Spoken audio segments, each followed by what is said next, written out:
Idaho Matters podcast is brought to you by St. Luke's On Demand Virtual Care, which allows patients to see a provider from their home using a computer or smartphone with on demand care for common ailments such as a cough, sore throat, or a sinus issue.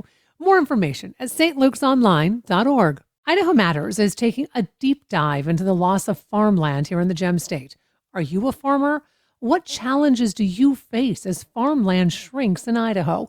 We want to hear your story.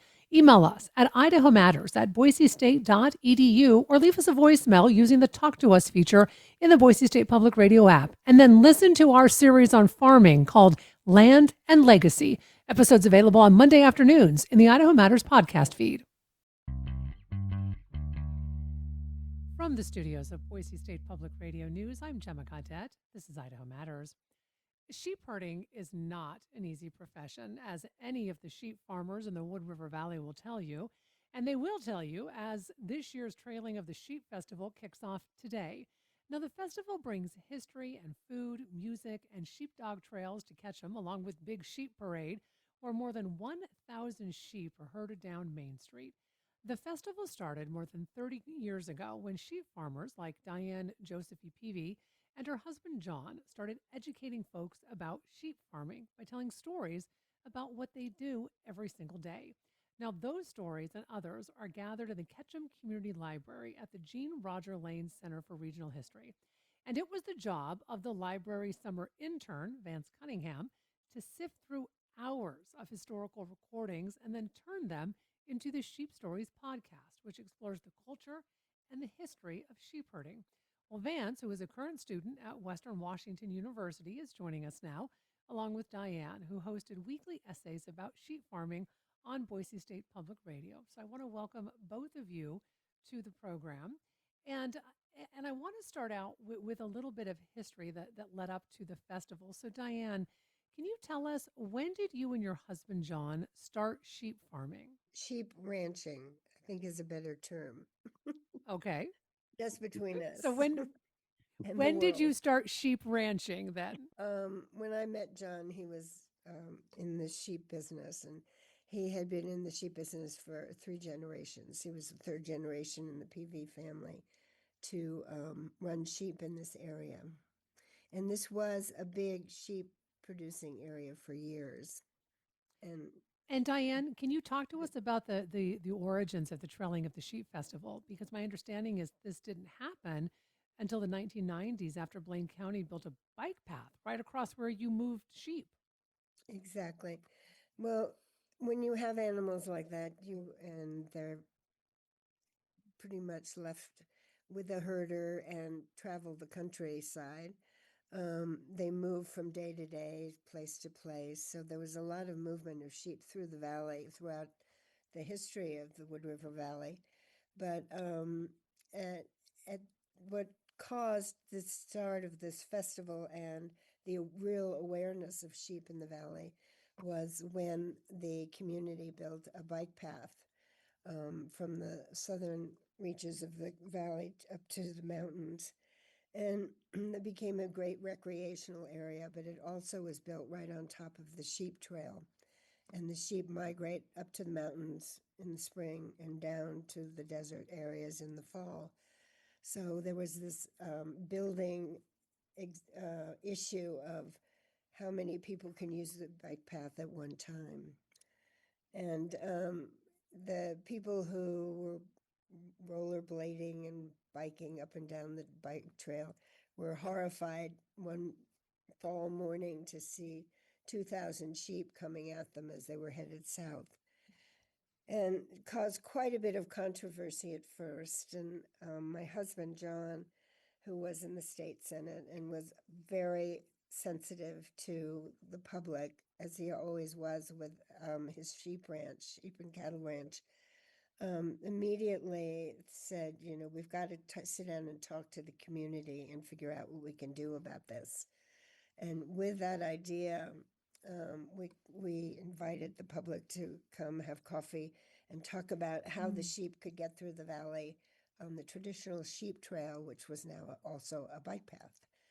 And the best way what we came up with was having the people who care the most about the future of the bike path to come out and help herd the sheep north or south, depending on the season, and get them through the valley with the least attention to the bike path, which meant that the people who came out to volunteer would walk along with the sheep, but they would walk up on the bike path, keeping the sheep off of the trail, off of the part of the trail the bike and skaters were using, the bikers and skaters. And that's how it all started. And so people started coming out to walk along the trail and keep the sheep off the bike path. It really what an amazing start and fascinating start to this. So Vance, I'm curious about how you got started with the Sheep Stories podcast. Can you talk to us about that? Yeah, so I applied to a bunch of summer internships. I'm from Washington. I'm from Bellingham, Washington. That's where I go to school, and I was just applying for a bunch of summer internships. I want to work in archives or museums, and I found this one somewhere online and thought it sounded interesting, so I applied for it, and then heard back and kept hearing back, and eventually got the job. So when I think it was during the job interview that Mary Tyson, the head of the head archivist and direct I can't remember the title exactly, but she was my boss, and she was very interested in building a podcast or sort of documentary series on using the collection. It's a relatively recent acquisition by the community library, the Center for Regional History. So they've been hiring summer interns to sort of organize it and work with it and try and bring the stuff in the archive out into the community. And she was very interested in sort of making a podcast work. And I had helped work on a podcast series for a museum here in Seattle when I was in high school, so it was kind of a familiar territory for me. Hmm. And when I um, started going through the collection, the biggest thing that we had that wasn't um, sort of organized and documented yet was all these recordings, audiovisual recordings from the Western Folklife Center, who recorded the festival for um, from about, oh, what was it?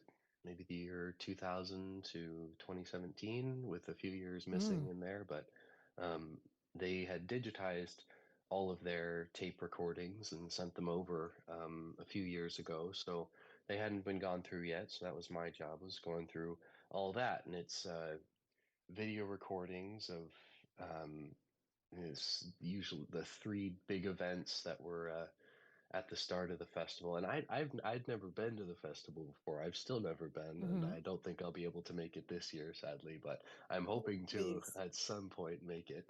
Um, it's a little tricky with school going on still. I'm a Yeah. senior in university right now, but Can I ask you this though? So you had to comb through 20 some years of material. And yeah, you got to hear so you got to hear what you've called, and I'm quoting, some crazy stories from yeah, sheep herders. Can you give yeah. us a few examples?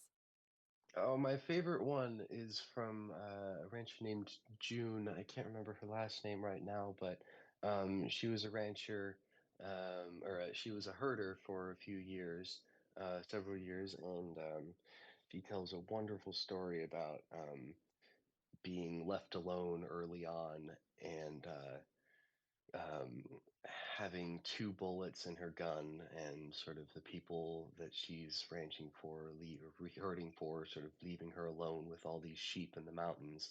And uh, suddenly a bear appears in her tent, Oh, and she has to figure out how to deal with it. Bears and predators are sort of the common story, it seems, of people encountering bears and wolves and trying to figure out how to deal with them. Um, Lots of fun stories about the dogs as well, but yeah, it's just there's a lot that can happen when you're alone in the mountains with Mm-hmm. a few thousand sheep. So Yeah. When you were doing all of this research, the voice you heard most often for sheep stories was Diane's, correct? I mean, yeah, so many folks yeah, talked no, about her. Diane's my hero. I mean, she listening to these audio recordings, I mean, from the beginning, it's Diane and John just sort of pulling this thing out of the ground and trying to make it work, and just to watch it grow over the years slowly, but very steadily. It was really amazing um, to see. I mean, every single event starts with John or Diane just welcoming people and introducing, and then sort of leading them through. Okay, we're gonna be doing poetry readings. We're gonna be listening to music. We're gonna be telling stories, and it just yeah, it's really fun. It's sort of I got to know them really well without ever meeting them. So Ah. Well, Diane, how important is the trailing of the sheep festival, to not just ranchers and farmers, but to the community? I think it's really important, but I'm a believer in history and a believer in stories, and I think that those are two things that we don't pay enough attention to. So to be able to get out there and tell stories is such a gift, and that people come and they listen and they contribute because they remember from their childhood a little of this, a little of that, and we keep our traditions, we keep our future alive. Mm. And, A- it's a And, fa- very important gift we can give to communities, to our friends, and they can give back yeah. to us, or to all of us. And Vance, you mentioned in the podcast that a lot of these stories are immigrant stories. Can you talk to us a little bit about that? yeah, that was the most striking thing immediately, because when Mary told me that she wanted to do a podcast series, I was sort of struggling to figure out, well, how do we frame it? Do we tell the story of how, daily life of a sheep herder?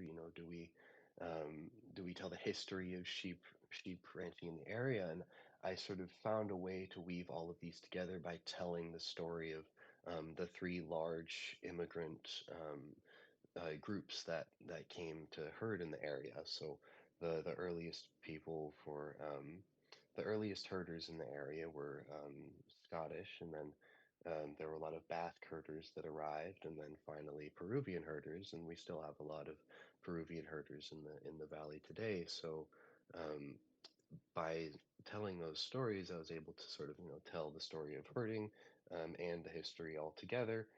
But also, I think in a really critical time in the nation history is really showing us how similar all these stories are. I think there's a lot of people in this country, well, most people in this country, unless you're indigenous to this country, are immigrants, of course, and just I think it's important to hear um, that even people who came in the end of the 19th century and people who are coming today, the stories of how they came here, why they came here, and what they did once they got here are very, very similar. I just thought it was an important story to tell. Yeah. Well, I want to thank you both so much for coming in and talking about the history of this. We've been speaking with Vance Cunningham. He is the host of the Sheep Stories podcast, along with Diane Joseph Peavy, who actually helped create the Trailing of the Sheep Festival in Ketchum. And you can hear Sheep Stories on our website, boisestatepublicradio.org. And a reminder that the Trailing of the Sheep Festival begins today, October 8th. This is the Idaho Matters podcast. I'm Gemma Gaudette. Sources and methods, the crown jewels of the intelligence community. Shorthand for how do we know what's real? Who told us? If you have those answers, you're on the inside, and NPR wants to bring you there. From the Pentagon to the State Department to spy agencies, listen to understand what's really happening and what it means for you. Sources and Methods, the new national security podcast from NPR.